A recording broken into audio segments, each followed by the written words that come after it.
Što se ono sjaji pod gorom zelenom, ili je sunce ili je misečina, nit je sunce nit je misečina, već dva zlatna roga od jelena.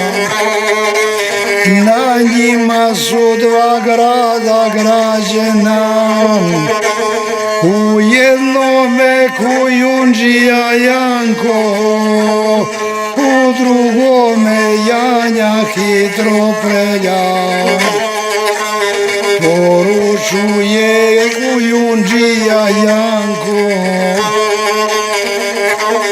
bo na tebi Janjo hitro preljo. Poslaću ti kudivicu vunem, sapleti mi svilenu košulju, sapleti mi svilena čadora, što ostane tebi za svatove, kad se budeš mlada udavala.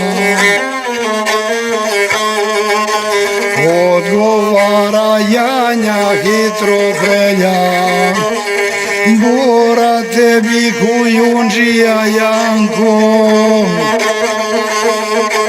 poslaću ti malenu paricu, pa mi otkuj grovjence i groce.